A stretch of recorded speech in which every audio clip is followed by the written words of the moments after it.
Attention, la capsule que vous allez voir pourrait contenir des images choquantes, telles des scènes d'horreur, du sang, de la drogue, des masques, des machettes, des couteaux, des fourchettes, mais pas de cuillère, des bikinis, des filles qui courent en bikini, des filles qui se dorent au soleil en bikini, des filles qui font de la raquette en bikini, des filles sans bikini pantoute, des psychopathes, des tueurs fous, des Stéphane Soucy, bref, nous préférions vous en avertir. Maintenant, de retour à notre programme principal présenté par les eaux de source Crystal Lake. L'eau de source Crystal Lake, l'eau qui coupe la soif.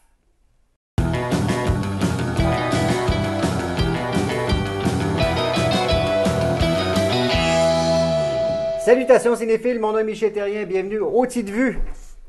On dit que Black Christmas aurait été le premier slasher movie. Vous savez ce que c'est un slasher movie? Non, j'attends ta définition. C'est toi le spécialiste. Alors, un slasher movie, c'est quand il y a un méchant puis qui tue pas mal de monde. Il faut qu'il y ait plusieurs personnes tuées dans un film, ce qu'on appelle un body count. Alors, des fois aussi, il y a des films d'invasion de domicile et c'est pas toujours considéré comme un film de slasher. Bon, bref, en tout cas. Donc, on dit souvent que c'est ce fameux film-là, de Bob Clark, qui serait le premier slasher movie. Les Américains disent « Ah oui, c'est le film de... » parce que ce serait un film américain. On oublie souvent que Bob Clark est un réalisateur canadien, mais bref. Pourtant, les slasher movies, ça remonte à bien plus loin que ça. Il y a Mario Bava, qui est un réalisateur italien, avec un film qui s'appelle Blood and Black Lace, qui a été réalisé en 1964. Ce qui est extraordinaire de ce film-là, c'est que vous allez voir des filles peu vêtues. Il y a le tueur est masqué, visage blanc, et plusieurs choses qu'on revoit pendant les années 70, 80, etc., etc., etc. Donc, c'est probablement le premier film slasher, même si, il y a très, très longtemps, M. le Maudit, film de Fritz Lang, avait probablement le premier psychopathe à l'écran avec Peter Lorre qui le jouait. Ouais. Alors, je ne sais pas si vous êtes prêts à faire le tour des fêtes comme l'Halloween, Noël, Saint-Valentin, passer par un camp de vacances, les balles de graduation, etc., etc. Je ne sais pas si pour vous, ça fut un jeu d'enfant que de préparer cette capsule. J'ai trouvé ça très difficile. C'est, je disais ça à Stéphane, c'est les films d'horreur, je me rends compte que j'aime bien les écouter, avoir peur ou triper ou peu importe, tout ça. Sauf qu'une fois que c'est passé, mon cerveau fait un blank. Je me souviens pas de rien. À part si, tu sais, il y a certaines scènes qui vont marquer ou quoi que ce soit, mais ça a plus rapport à un côté psychologique ou d'épouvante. Mais les choses, les meurtres ou quoi que ce soit, ça m'a surpris. Comme j'ai passé plus mon temps à regarder sur YouTube, là, vérifier, OK, ah oui, c'est vrai, mon Dieu, je me rappelais pas de celle-là. Pourtant, la plupart des films, tous les films là-dedans, je les ai vus, sauf un. Parce que c'est vous autres. Non, c'est extraordinaire. Parce que c'est vous autres. Ah oui, parce que là, ce qu'il faut préciser ici, c'est qu'on ne parle pas des meilleurs films de slasher, mais des scènes les plus marquantes pour nous, des films de slasher. Donc, c'est pas nécessairement un meurtre, ça peut être une scène qui nous a marqué, comme une fille qui se promène sur la plage. Donc, mais moi, c'est une scène que vous m'avez racontée que j'ai été voir. Oui, t'as raconté ça, nous autres. Ben oui. Bon, on a de l'influence.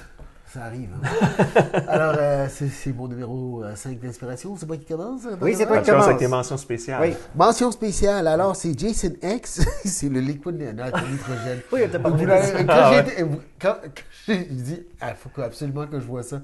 Et voir la scène, j'arrive, waouh, c'est créatif au bout, puis de finir ça tout en beauté. Après ça, c'est dans Valentine, celui-là de 2001. C'est Denise Richards, elle est en train de prendre un verre de vin, puis là, bien tranquille. Tu as juste nommé Denise Richards, c'est déjà une scène en soi. Oui, bien sûr, mais là, c'est qu'elle se fait enfermer, puis l'autre arrive avec la drill, puis il court après pour la percer. Ça, c'est prenant, façon de parler. Après ça, le classique Psycho. Juste mention comme ça. Je le mets pas dans le top, mais c'est quelque chose qui a marqué. C'est un classique, effectivement. Ça a marqué. Halloween, le 4, OK? Le Return of Michael Myers. Okay. Il y a une scène là-dedans où est-ce qu'on voit avec une carabine. Puis j'arrive, il va tuer quelqu'un avec une carabine. Non, il l'en parle. Juste le choc de ça, quand je réfléchis à ça, j'arrive, mais c'est vrai, j'avais trouvé ça vraiment hot, là. Michael savait probablement même pas comment utiliser la carabine. Ouais, c'est ça. Puis, après ça, c'est dans Friday the 13th. Il y a une bonne scène dans le 4, soit dit en passant. Je ne sais pas si ça vous a marqué. Moi, là, c'est la finale. Quand la petite Jamie descend l'escalier, puis on a l'impression que dans le 5, ça va être elle qui va être la meurtrière. C'est pour ça que le 5, c'est pas bon. Non, c'est ça, exactement. Après, toute la suite. Et ma mention numéro 1, là-dedans, c'est dans Friday 13, numéro 7, parce qu'il y en a tellement aussi là-dedans. Ouais. C'est la fille qui est en camping, puis là, entre avec le couteau, ramasse le sleeping bag, puis commence à battre ça sur la oh, wow! Alors, c'est ça. Ouais. C'est une mention. Ben moi, dans mes mentions spéciales, je te rejoins pour une scène, celle de Jason X, ou Jason 10, là, dépendant comment on l'appelle. Mm-hmm. Effectivement, ce qu'on appelle partir avec fracas. J'ai trouvé, écoute, on fait Jason dans l'espace, puis qu'on arrive avec cette façon-là de faire un meurtre, là, de prendre la face de quelqu'un, mettre dans le nitrogène liquide, puis fracasser le crâne. Écoute, c'est la seule affaire que je retiens de ce film-là. Le reste, pour moi, c'est de la chenoute. Après ça, une mention spéciale particulière. C'est spécial parce que la scène, c'est spécial. Elle est dans mon mention spéciale parce que c'est pas bon. Ah. Mais il faut voir cette scène-là. C'est dans Friday the 13th Part 3 en 3D. C'est la scène où Jason écrase le crâne de quelqu'un entre ses deux mains et il y a un œil qui pop. Ah oui. Mais c'est tellement mal fait. On voit la corde qui tient l'œil, puis qui tire l'œil, puis même en tirant l'œil, la corde devient devant l'entier. Fait que moi, cette scène-là, ça me fait rire. Fait que c'est une mention spéciale. Après ça, je suis encore dans le Friday the 13th. Moi, c'est le Friday the 13th, le remake de 2009. Il y a la scène où Jason tue les campeurs, puis qui brûle la fille dans le sac de couchage attaché après une branche d'arbre. Vous avez quelque chose avec les sacs de couchage? Ouais. Tu sais, la fille est dans le sac de couchage, puis en tout cas, elle brûle au-dessus du feu, puis là, son copain, lui, il a le pied pris dans un piège à ours. Je trouvais que ça amenait un nouveau Jason qui avait plus l'air d'un chasseur qui protège son territoire. Puis c'est assez violent, ce côté-là. Après ça, il y a... Une manière nouvelle de faire chauffer des guimauves. Oui, c'est ça. Après ça, il y a The Texas Chainsaw Massacre The Beginning, le film de 2006. Une scène assez dure à voir, c'est assez gore, où tu as la fille qui s'appelle Chrissy, qui trouve son copain qui est attaché sur une table. Il est attaché avec des barres de métal. Puis quand elle le trouve, ben, il y a les bras que la peau s'est faite arracher. Puis là, le Leatherface, le tueur à la chainsaw, arrive et elle se cache sous la table. Et elle est témoin du meurtre de son copain parce que là, la lame de scie passe bord en bord du corps de son copain, mais elle est en dessous de la table. Et en plus, on voit Leatherface qui a enlevé la face de son copain et qui s'en va avec pour faire de la couture. En tout cas, cœur sensible, vraiment s'abstenir. Absolument. Et puis, mon dernière mention spéciale, c'est en hommage à mon T-shirt. Halloween 1978, c'est une petite scène banale. Il n'y a pas de sang là-dedans, mais c'est quand Annie est au téléphone et elle revient de s'être faite enfermer dans la salle de lavage à l'extérieur. Oui. Et elle parle au téléphone. Et moi, ce que j'aime de cette scène-là, c'est la mise en scène. Et la première fois que j'ai vu le film, je n'ai pas vu ce qui s'est passé. C'est que Annie est au téléphone. Puis là, en arrière d'elle, on voit la porte qui mène à l'extérieur. Puis là, elle sort. Puis quand elle revient, Michael Myers, il est dans la porte. Puis après ça, quand elle sort, puis quand elle revient, Michael Myers n'est plus là. Puis la première fois que j'ai vu le film, je m'en suis pas aperçu. Et c'est sûr, tu ne peux pas le voir parce que tu regardes ce qui se passe à l'avant-plan. Après ça, suite à ça, j'ai revu le film. Puis là, j'ai pris mon temps à regarder ce qui se passait à l'arrière-plan. Et Michael Myers, il est là souvent à l'arrière-plan. Moi, cette petite scène-là, je l'adore parce que je fais comme, OK, ça attire ton attention ailleurs, là, puis ça m'a fait voir le film d'une autre perspective. Ça trouble. Absolument. Fait que c'est ça mes mentions spéciales. Moi, je commence avec le film dont tu as parlé tantôt, Friday the 13th 3D, en 1982, qui a beaucoup de défauts, effectivement. Oui, il y en a beaucoup de défauts. Par contre, c'est un film qui est un point tournant dans l'histoire de Jason. Moi, il y a une scène qui est marquante. On se souvient, il y a un personnage qui est vraiment, vraiment fatigant. D'ailleurs, tu l'as revu, là. C'est le personnage de Shirley, qui est une espèce de faux bouffon, qui est très fatigant. Qui se promène avec une caissette dans laquelle il y a toutes sortes de trucs pour amuser, mais qui ne sont pas amusants parce que ni lui, ni ses trucs qui sont amusants pour faire peur au monde. Et à un moment donné, il y a une fille qui, je ne sais pas trop pour quelle raison, là, le portefeuille de Shirley est dans l'eau. Là, le vrai Jason porte pour la toute première fois son masque qui appartenait à Shirley. S'approche, puis elle dit qu'est-ce qu'elle dit? Who are you? Puis là, elle se rend compte que c'est comme bizarre parce qu'il n'y a pas nécessairement la même shape que Shirley. Là, dit who are you? What are you doing? Puis elle se lève et elle reçoit un magnifique harpon dans l'œil, mais c'est pas le fameux œil dont tu me parles. Non. Mais on voit la corde, ça aussi. Oui, mais c'est sûr qu'on va la. Puis là, Jason retourne vaquer à ses occupations. Ouais. Donc, ensuite, mon deuxième film, c'est The Burning. C'est un film de 1981. C'est le massacre de rafting? Comment? Le massacre. Oui, exactement. C'est le massacre du rafting. Écoute, il y a même Jason Alexander qui joue dans ce film-là. Je ne sais pas si vous vous en souvenez. Dans ce temps-là, on ne s'attendait pas à ce que Friday 13 fasse des séries dans les camps de vacances et des camps de vacances. C'est un film qui est quand même... Le scénario est quand même pas si mal. Le gars, c'est un caretaker, il se fait brûler au début du film. C'est un pré-Jason. Pas pré-Jason, mais pré-Freddy, dans le fond. Puis le gars veut se fâcher. Lui, il a une seule arme, c'est un taille. On le voit pas beaucoup dans le film. Hein. Il n'y a pas beaucoup de scènes gore. Puis à un moment donné, là, on est comme pris sur une île, puis on en dit aux jeunes, bon, allez donc voir si on peut pas retrouver le canot, etc. Fait qu'ils s'en vont sur une espèce de radeau. Un radeau. Là, ils voient le canot, ils disent, hey, on va aller voir que la scène est longue, fait qu'il y a quand même du suspense. Là, ils s'approchent du radeau, puis à la toute dernière minute, le fameux gars sort. La scène est quand même très courte, ça dure une trentaine de secondes. Mais là, mais tu sais, comme les doigts, puis écoute, les doigts se font couper, le taillet dans la gorge, etc. Puis c'est Tom Savini qui faisait les effets spéciaux. C'est du grand Tom Savini. Donc, c'est une scène assez culte. Je reste encore dans un camp de vacances. Sleepaway Camp, 1983. C'est un classique dans le genre. Scénario du film très mauvais. Les meurtres sont... Bon, on essaie d'être original, mais c'est pas très réussi. Évidemment, c'est la scène classique, la finale, quand on découvre qu'Angela n'est pas Angela. C'est Angelo. C'est Angelo. Puis, c'est quand même assez osé parce que la finale, on voit quand même toutes les parties du corps du fameux Angelo. C'est que c'est choc. C'est une scène choc qui m'a marqué. En 2004, il a fallu quand même pas mal de temps après Ghostface pour qu'on ait un bon tueur en série. C'était dans le film Ça, de 2004. D'abord, c'est un film qui est... on s'entend qu'il y a eu des scènes assez efficaces pendant tout le film. Mais moi, c'est la scène finale, quand on réalise que Jigsaw est dans la salle où tout s'est déroulé, où tout le suspense a duré. Parce que ce qui est bon dans ce film-là, c'est qu'il y a du suspense. Puis d'habitude, dans les films de Friday, etc., du suspense, il n'y en a pas nécessairement. Non. Mais celui-là, il y en a. Puis quand on le voit se lever à la toute fin, c'est une scène magnifique. Nightmare on Elm Street, l'original. C'est ça, j'allais dire. Lequel? 1984. Là, évidemment, à cette époque-là, c'était à l'époque où les films de slasher allaient un peu nulle part. Là, évidemment, Wes Craven crée un super personnage.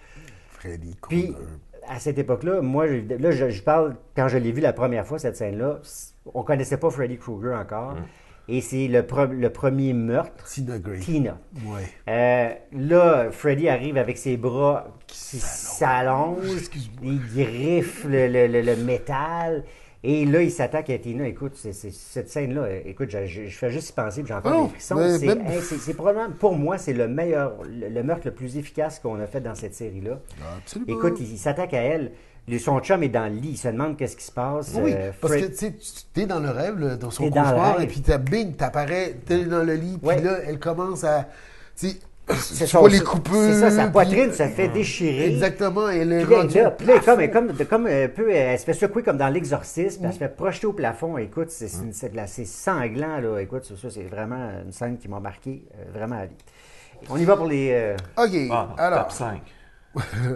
Top 5. OK. Moi, mon numéro 5, c'est Nightmare on Elm Street 1984. D'ailleurs, j'en ai deux dans mon top 5, j'en ai deux. Mais le numéro 5, c'est lorsque Johnny Depp est couché dans le lit. Moi, tu sais, OK. Tu vois, Tina fait partie de mon top 5 aussi. Moi aussi. Moment de la punch. Oui, c'est ça. Mais celui-là de Johnny Depp m'avait vraiment troublé. Parce que, tu sais, le gars, c'est tout correct, avec ses écouteurs et tout ça. Là. Puis tout d'un coup, il se fait complètement absorbé, mangé par le lit. Ouais. Puis après ça, un geyser de ça. Là, je freak. Puis là, ça continue. Ah!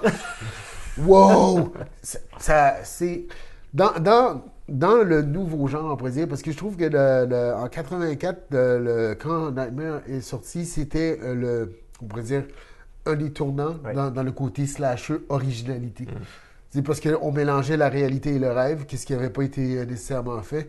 Et c'était super créatif. Ah oui, absolument. Puis on s'entend-tu quand même que, tu sais, Freddy, là, c'est un pédophile, là. Tu sais, on oublie ça, là, à la base. Ben, c'est le problème de la franchise. C'est qu'à partir du 3e, Freddy est devenu un gars qui fait des punchlines. Ouais. Puis plus ça avançait, plus c'était rendu une caricature de lui-même. Puis quand tu regardes tous les Freddy, puis tu revois le premier après, tu fais...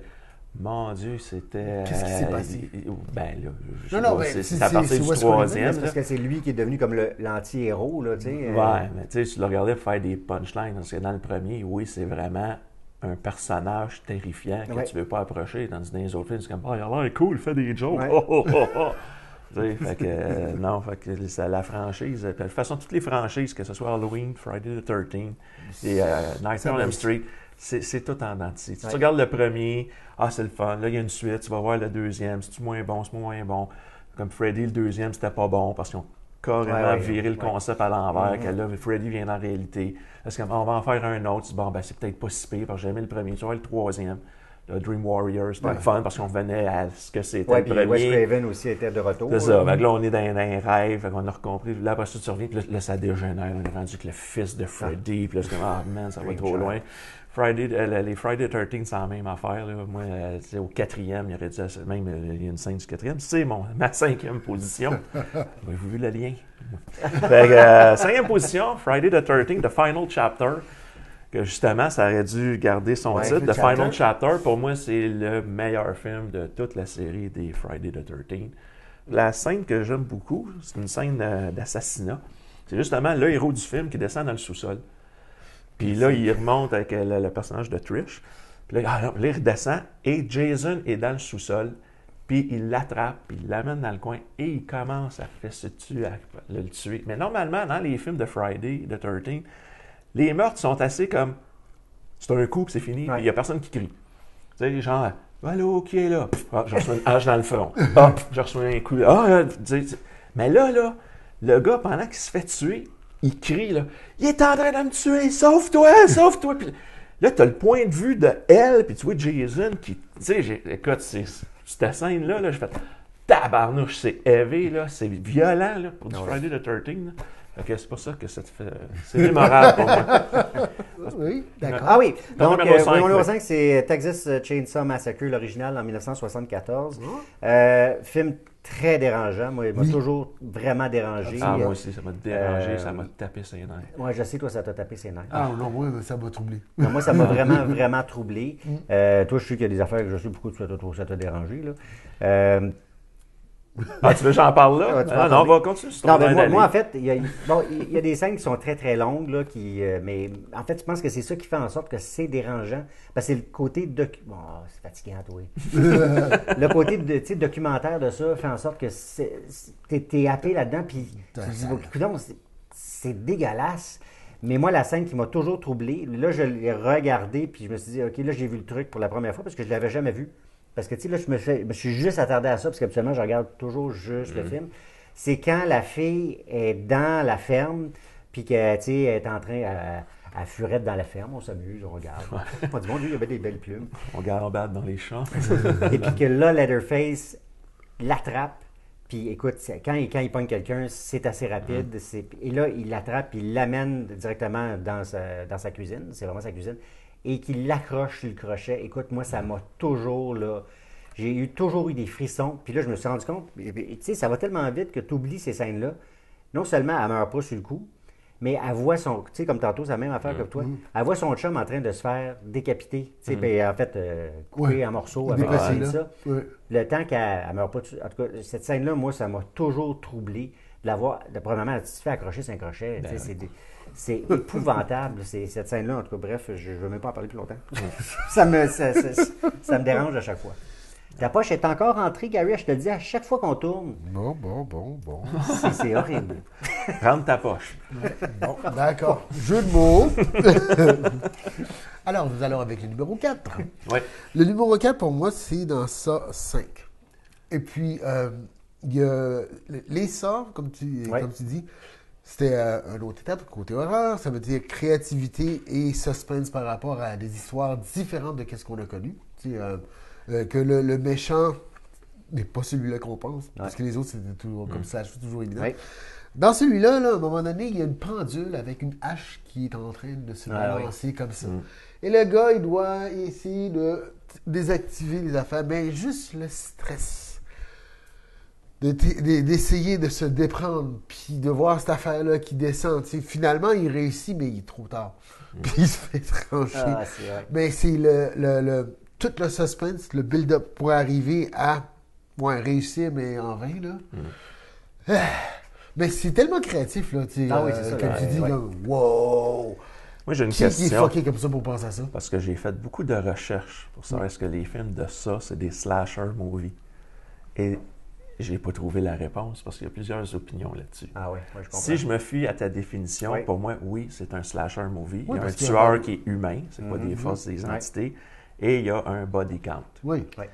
Mais il y en a qui disent que c'est pas un slasher movie, c'est du porn torture, la porno-torture. Comment Puis, ça? ouais. Fait que là, j'ai comme, ben, ça en est-tu un ou c'est un sous-produit du slasher ou c'est là que. Parce que la personne ne fait pas le meurtre lui-même. Aussi. Ouais. Tu sais, ben, il peut pas, il a le cancer. Ouais. Mais non, c'est ça. Non, mais c'est parce que j'ai vraiment. Non, j'ai fait des recherches, puis écoute, il n'y a personne qui s'entend là-dessus. Là. Il y en a qui vont dire oui, il y en a qui vont dire non. Tu vas lire un article, genre les meilleures scènes, comme on fait. Là. Puis là, tu vas voir du monde dans les commentaires. Ouais, mais ça, c'est pas un slasher movie, c'est un porn torture. Puis là, c'est comme, OK, il n'y a pas de. Ça fait pas l'unanimité sur quel genre de film que c'est. Mais effectivement, c'est une scène. C'est très marquant. Ça, disons, dans la franchise de ça, t'as l'embarras du choix. Oui. Oui. J'en ai d'autres là-dedans qui sont bien. Moi, mon numéro 4, c'est de Texas Chainsaw Massacre, mais le remake, parce que moi, l'original me gosse. On va le dire pourquoi. Là. Oui, vas-y donc. Bon. Le personnage en chaise roulante. Je l'ai déjà dit. Le personnage en chaise roulante. J'ai hâte qu'il meure. Il m'énerve. Mais il m'énerve. C'est comme, il ralentit le groupe. Puis là, c'est pas au sens figuré, là. Il est fatigant. Puis là, j'ai dit, il va-tu mourir, maudit chialeux? Puis il y a la scène où la fille est attachée pour le suspect. Puis elle crie, puis elle crie, puis elle crie, elle crie. Puis là, un grand-père va te tuer. Puis ça finit plus. Puis j'ai fait, hey, là, je suis à bout. Mais si le but, c'était de me taper ses nerfs, chapeau, ils ont réussi. C'est pas mal ça. Ils ont réussi, mais ça fait que j'apprécie pas le film. Fait que le remake, je l'ai plus apprécié parce qu'il n'y a pas de petit gars chez eux. Fait qu'il n'y a pas de « Attendez-moi! Non, parce qu'il n'est pas là. Fait que, mais ma scène, il n'y a pas... C'est pas trop... Il n'y a pas de cœur. On l'a toujours dit. Hein. Fait que dans le remake, la scène que j'aime beaucoup, ça implique aucune goutte de sang. Ça met en vedette M. R. Lee Ermey, qui joue le shérif. Et c'est quand il fait l'arrestation des jeunes. Et si vous voulez savoir c'est quoi de l'horreur psychologique, là, regardez cette scène-là. Je veux dire, c'est un cas de déontologie policière. Je veux dire, tu as le shérif qui décide d'arrêter les jeunes juste parce qu'il a trouvé par hasard un joint sur le tableau de bord de leur van. Et ça dégénère. Là, il couche à terre comme ça, des criminels. Puis là, c'est vous autres. Puis là, ben, lui, ils ont rapporté plus tôt dans le film qu'il y avait eu la fille qui s'est suicidée dans la van. Puis là, ils ne croient pas que c'est un suicide. Ils pensent aux autres. Puis là, notre ami, il va se faire tuer. Puis écoute, les filles braillent, il y a la morve qui coule du nez. Tu vois qu'ils sont terrorisés par le shérif. Puis là, à un moment donné, une des filles se lève, c'est Jessica Biel, justement. Ouais. Elle vient lui parler. Il tire un coup de feu à côté de la tête. Hey, là, arrêtez! Puis ça. Puis là, il prend le petit gars du groupe, puis il dit, là, viens avec moi dans le camion. Tu vas m'expliquer qu'est-ce qui s'est passé dans le camion. Puis là, ben, il veut y expliquer que, ben là, c'est tic. Puis là, il est sur le gars, le shérif, là, puis il est toujours harcelé, le gars. Puis voyons, non, puis ça se peut pas. Ben oui, voyons, non. Puis il crie, là, puis il reprend quasiment son personnage de Full Metal Jacket, de sergent, là. Ouais. Mais même toi, comme spectateur, là, t'es comme, là, faites quoi, là, je suis plus capable. Puis à un moment donné, le shérif donne un fusil au petit gars. Il dit, là, tu vas me montrer qu'est-ce qui s'est passé. Le petit gars, il se met le fusil en dessous du menton. Il dit, là, ça se peut pas. Ah, avec le trou de balle, là, de toute façon, il n'y a pas de trou, là, c'est tiré dans. Mets-toi le fusil dans la bouche. Et là, le petit gars, il a peur, tu sais. Fait que là, il se met le fusil dans la bouche. Ah ouais, là, qu'est-ce qui s'est passé? Puis là, le petit gars, il pète un plomb, puis il prend le fusil, puis il pointe vers le shérif. Puis là, t'as les deux filles qui, là, ils se rendent compte qu'il se passe de quoi dans la vanne. Puis là, t'en as une, tire, puis l'autre, tire pas. Fait que même toi, comme spectateur, t'es comme. Fallait pas. Et finalement, il décide, il pèse sa gâchette. Mais il n'y a pas de balle. Ça veut dire qu'imagine, il voulait le tuer. Fait que là, c'est une coche de plus pour mettre le shérif en maudit. Bon, tentative de meurtre. Là, il l'arrête, là, puis écoute, mais l'intensité là-dedans, le malaise que tu as, tu sais, l'abus de pouvoir là, qu'il y a là-dedans, là, cette scène-là, je trippe à chaque fois. Et pourtant, ça n'implique aucune goutte de sang. Non. Il n'y a personne qui perd un membre, mais le côté psychologique, puis quand j'ai vu le film, c'est ce que j'ai aimé de ce remake-là, c'est la première fois que je sortais dans un film d'horreur puis j'étais essoufflé. Je manquais de souffle tellement que cette scène-là, c'est intense. Ça t'aurait pris une chaise roulante. Ben oui. Mais je trouvais, tu sais, les scènes de gore sont intenses. Ouais. Mais je disais ça, en plus, quand il n'y a pas du gore, on m'amène quelque chose d'intense comme ça aussi. J'ai trouvé le film assez saoulant à sortir de là. C'est mon numéro 4. Numéro 4, de Friday the 13th, l'original 1980. On a dit beaucoup de mal de toute cette série-là. Malgré tout, ça a connu beaucoup de succès. On a dit que ça a été copié que ça a copié Halloween, ça a copié plein d'affaires. Puis au-delà des scènes cultes qu'on connaît, la scène du canot à la fin, le meurtre de Kevin Bacon, etc., etc. Moi aussi, c'est une scène où il n'y a pas une goutte de sang. Bon. Oh. Ouais.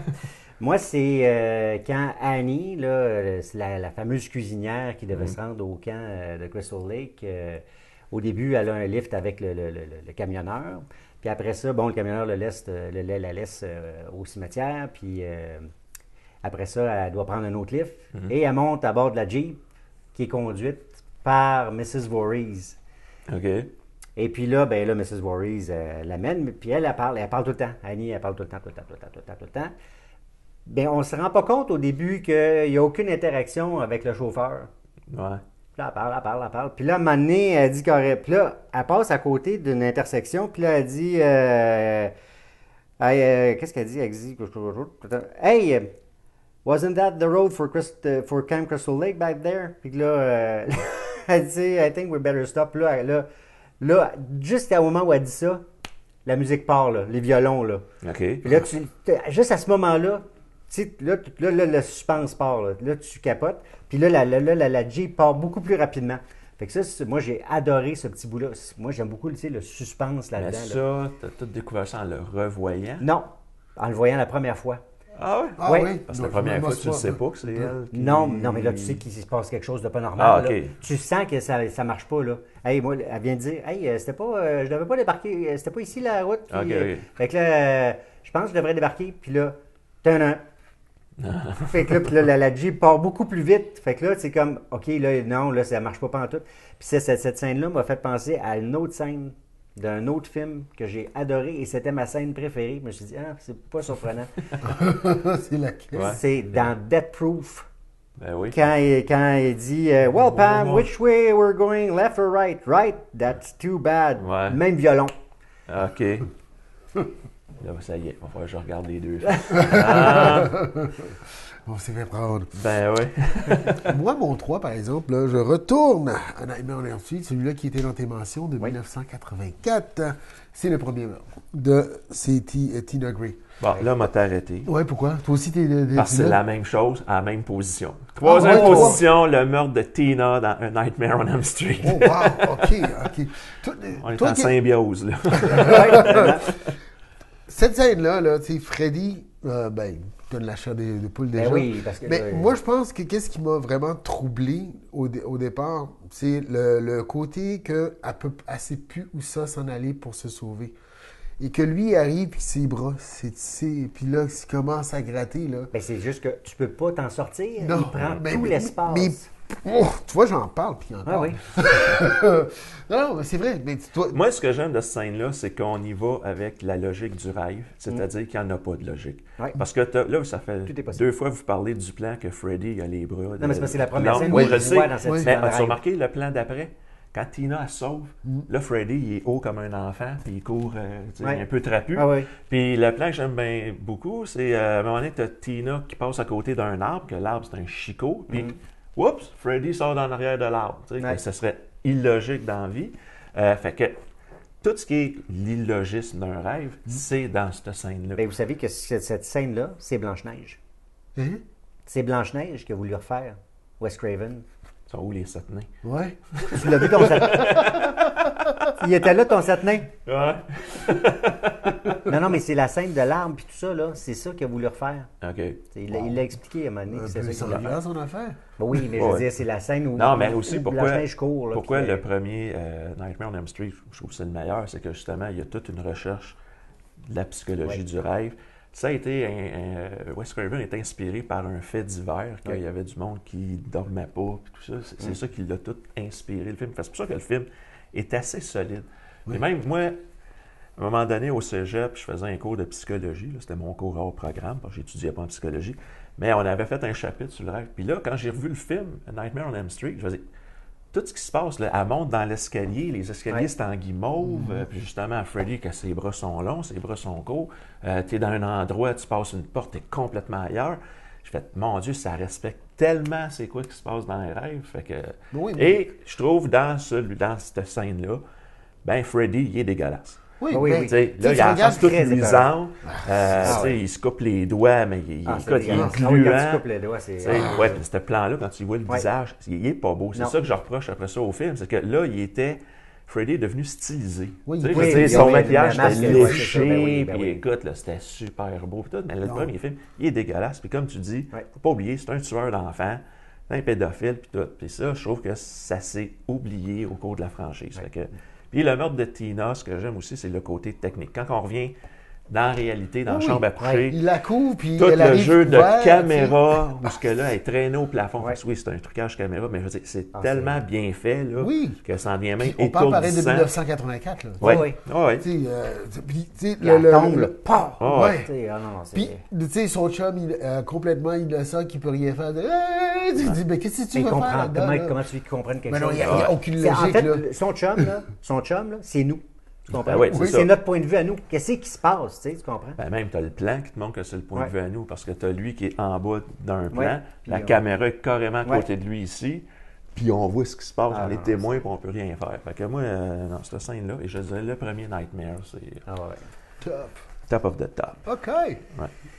Donc, mon numéro 3, c'est dans Halloween 1978.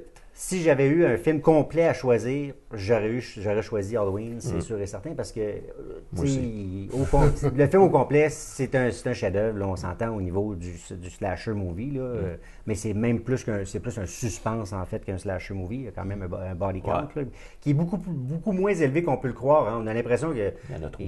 C'est ça, il y en a beaucoup. Il y a trois meurtres dans le film. En fait, il y en a un autre, il y a le gars qui se fait tuer, là, le garagiste. Le garagiste? Ah, tu le comptes le... Ah oui, c'est vrai. Ouais. C'est juste qu'on ne voit pas le meurtre en tant que tel, là, mais c'est pour ça qu'il y a une chienne. Donc, évidemment, on ne peut pas oublier la scène d'ouverture qui fait une référence à Psychose, puis toutes les scènes sont magnifiques. Pour moi, toutefois, la meilleure scène, c'est à la fin, parce que là, tu as accumulé, tu comprends le personnage. Là. Tu sais qu'il peut sortir de nulle part. Tu as situé tous les personnages. Tu as Loomis qui est là, tu as Annie, tu les comprends tous. Et là, c'est la fameuse scène où c'est après la scène du garde-robe, là, où Annie est sortie du garde-robe, elle lui a enfoncé un cintre. Là, dans... Laurie. Qu'est-ce que j'ai dit? Tu as dit Annie. Ah, ça, j'essayais de te dire. Elle n'est pas déjà morte rendue. Laurie. Donc, oui, elle lui a enfoncé un cintre. Puis là, elle a envoyé les enfants pour aller chercher du secours. Loomis est dehors, là, il se demande qu'est-ce qui se passe. Là, il voit qu'il est bon. Puis...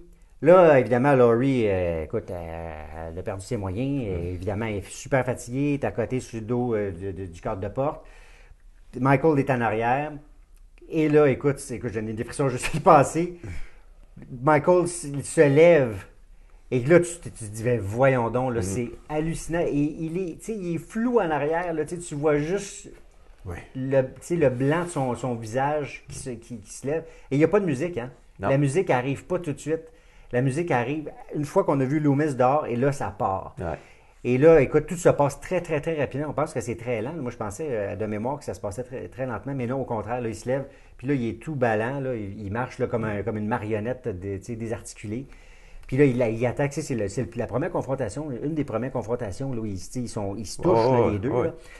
Puis là, c'est le seul moment où il enlève le masque, là. Ouais. Puis, et c'est extraordinaire parce que cette scène-là, c'est le seul moment où on l'humanise, Michael Myers, et c'est le moment où Loomis tire dessus. Ouais. C'est une scène géniale. Mais c'est parce que pour Loomis, ça n'a jamais été un être humain. Non, mais pour nous, ça l'humanise juste pendant 2 secondes. Puis là, juste au moment où, mon Dieu, c'est un être humain derrière le masque. Tu sais, ce qu'on fait pas ailleurs, là, évidemment, quand on voit Jason, il est affreux, c'est un monstre. Lui, c'est pas un monstre, c'est un être humain, il a l'air bien ordinaire. Puis tard. Il disparaît. Ouais, il disparaît. Mais c'est ce que j'aime de ce film-là. Comme je dis, tu analyses le scénario, on en a déjà parlé d'une autre capsule. Il n'y a aucune logique géographique à ce film-là. Non. Mais j'aime la mise en scène de ce film-là. Tout se passe à l'arrière-plan. L'autre scène aussi, où que Laurie est en haut des escaliers, puis là, dans pénombre, tu as le visage de Michael Myers, puis là, il plante un coup de couteau dans le bras. Ça se passe encore dans l'arrière-plan, puis je l'aime, ce plan-là. Quand je sais comment ils l'ont fait, je trouve ça encore plus génial. Mon Dieu, c'est tellement simple à faire. Tu mets une lumière avec un dimmer, puis là, tu montes la lumière, puis c'est comme ça, il éclaire le visage, et là, tabarnouche. C'est bien pensé. Non, moi, ce plan-là, pour moi, c'est un poster. C'est automatique.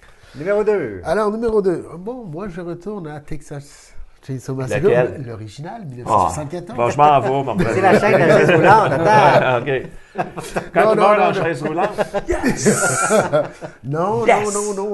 Moi, dans cette scène-là, qu'est-ce qui m'a trouvé? Ils sont dehors sur le patio, ils sont arrivés à la maison, puis ils ont besoin d'aide, puis il dit, hey, y a-tu quelqu'un? Ils ont besoin d'aide, c'est le gars en chaise roulante qui a Non, besoin c'est pas le gars à la chaise roulante. La fille et le gars sont là. C'est quoi son nom? Est-ce que j'écris son nom? Le gars... c'est Kirk. Ouais. C'est Kirk, il est à la porte. Il entre en dedans. Puis il arrête pas de dire, est-ce qu'il y a quelqu'un? Il y a quelqu'un. Puis Leatherface, il passe par le trépas de la porte, plus loin dans la cuisine, puis Leatherface l'accueille avec un coup de marteau. Mais qu'est-ce qui m'a troublé? C'est pas seulement le coup de marteau, la violence que c'était, c'est plutôt le gars, il est à terre, puis il est encore vivant, puis c'est comme... Ah ouais. Moi, ça m'a glacé le sang. Franchement, là, puis après ça, ben, tu sais, il s'amuse avec eux. Un peu trop. Mais c'est que c'est une scène qui a l'air anodine. Ah oui? Tu trouves ça anodin, toi? Non, mais tu sais, t'as besoin d'aide, blablabla, ok, puis bang! Non. En plus, parce que c'est un marteau pour tuer le bétail dans les abattoirs. Ouais, c'est ça. Exactement. Là, c'est pas un marteau de rénovation. Là. Non, c'est ouais, ça c'est troublant. Texas Chainsaw Massacre, commandité par Renault Dépôt. Moi, mon numéro 2, ben, c'est la suite du numéro 3 de Michel. Moi, c'est la finale de Halloween de 1978. Quand le corps n'est plus là. Ah, il disparaît. Le corps disparaît. J'adore la finale du film. Juste le visage de Loomis, que là, ses yeux, il regarde un peu partout pour dire où c'est qui est. Ouais. Et le montage qu'on fait, qu'on te montre tous des lieux où on est allé dans le film, puis tu entends le respect de Michael Myers avec la musique. Je trouve que la fin du film, tu fais OK, il est où? Puis c'est, comme on disait, pas juste il est où, mais où c'est qu'il peut être. Tu sais, c'est comme pour dire, il est peut-être proche de chez vous. Tu sais, parce qu'on te montre tous des lieux assez banals. Et même, c'est ça qui a fait le succès d'Halloween. C'est qu'on arrivait avec un film d'horreur dans une réalité. Là. Tu sais, c'est une banlieue américaine avec des adolescents. Fait que c'est comme, ça peut arriver proche de chez vous aussi.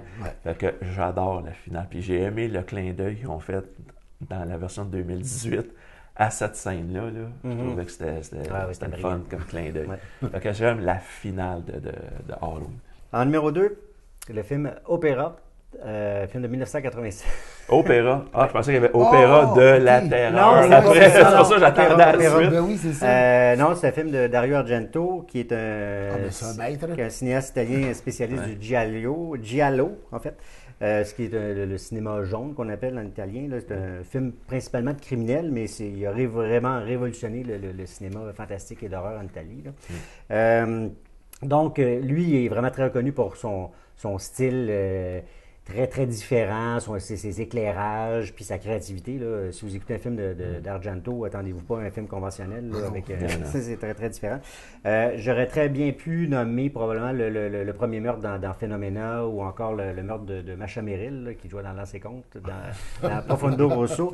Mais non, j'ai préféré les meurtres dans Opéra, principalement celui où... Il faut d'abord expliquer que C'est l'histoire d'une jeune cantatrice qui remplace une autre qui a été comme happée par un véhicule au début du film. OK. Et j'ai l'impression, mais je ne veux pas vous le dire, qu'est-ce qui se passe. Mais il y a quelqu'un qui n'est pas content, visiblement. C'est le fantôme de l'opéra. Oui, c'est un peu dans le même principe, mais... C'est une version moderne de ça? Non. Ah, OK. Non, pas du tout. Mais en fait, c'est que toutes les personnes qui sont autour de cette personne-là se font tuer. Et le meurtre le plus... En tout cas, celui qui m'a le plus marqué, c'est quand son chum se fait tuer. Mais c'est pas tant les meurtres là-dedans, parce que les meurtres, bon, ceux de Argento sont assez originaux, mais c'est plutôt que la fille est obligée de voir les meurtres. OK. Alors, pour qu'elle assiste au meurtre, à chaque fois, elle se fait ligoter. Mais ça, bon, se faire ligoter, pas obligé de regarder le meurtre. Non, elle se fait installer une série d'aiguilles en dessous et au-dessus des yeux, donc elle ne peut pas fermer les yeux. C'est horrible. Moi, Bon appétit, tout le monde! Alors, puis, premièrement, c'est dégueulasse de voir ça. Évidemment, elle saigne un peu. Puis, tu as aussi le point de vue de son regard, donc tu vois. Les bouts de tabarnak. Wow. Alors, oui, moi, ça m'a vraiment profondément marqué. Là, on a une fixation sur les copines qui voient leurs copains se faire torturer ou décapiter. Ou, en tout cas. Oui, mais tu vois, moi, quand tu parles de ça, moi, le premier, là, c'est dans ça, le 7, mais le 3D. Il y a un des personnages là, qui se fait mettre sur une chaise, il l'a assommé, et il lui installe sur la tête un genre de piège à ours. Mais c'est un piège à ours inversé. Et puis, quand il l'installe, il est en train de la regarder, puis elle essaye de trouver comment l'enlever, le mécanisme. Mais elle ne réussit pas à le trouver avant. Mais c'est là, qu'est-ce que ça fait?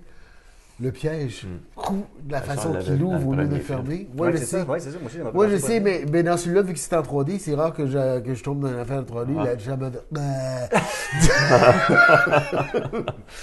OK, c'est parce qu'il est en 3D. C'est ouais, pour ça qu'il est ton ouais. numéro 1. Oui, Okay. parce que c'est rare que j'aime pas les films 3D habituellement, mais celui-là, j'avais trouvé ça tellement gore, mais d'un réalisme vraiment troublant.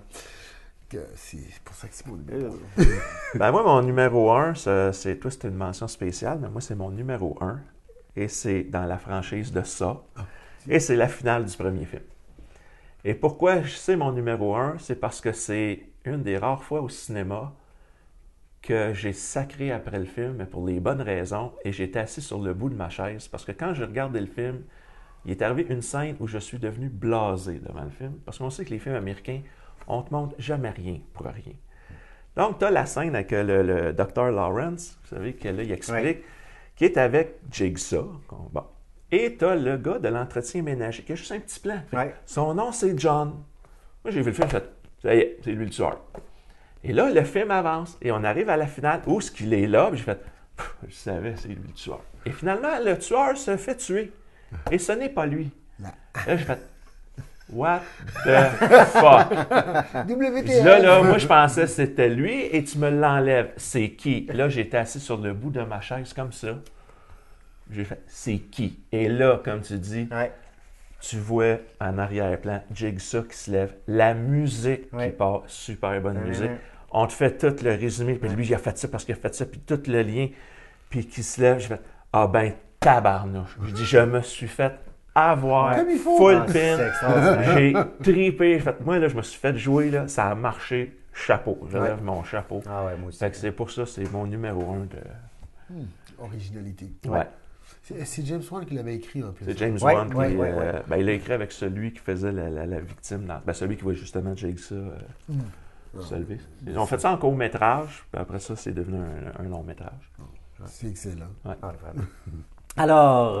Halloween? Non. Jason? Non. Je sais pas. When a Stranger Calls, en 1979. Oh. Et tabarnak. Je l'ai même pas vu. En fait, là, évidemment, je parle du film original, non pas du remake, là, parce qu'il y a eu un remake oui, c'est vrai, il y a eu un remake. Quelques années. Ouais. C'est digne d'un téléfilm d'Hitchcock, je vais vous expliquer pourquoi. Parce que, bon, c'est un film d'1h30, mais c'est les 17 premières minutes qui sont bonnes. Le film est comme c'est pas comme la plupart des films, c'est en 3 actes. Ouais. Et dans le premier acte, évidemment, on ferait plus ça aujourd'hui, un film, qui les 17 premières minutes où tu as un suspense, un build-up, puis 17 minutes aujourd'hui en 3 minutes. En fait, c'est pas vrai, parce que le remake, je pense que tout le film, c'est les 17 premières minutes. OK. Mais donc, c'est une gardienne d'enfant qui est à la maison.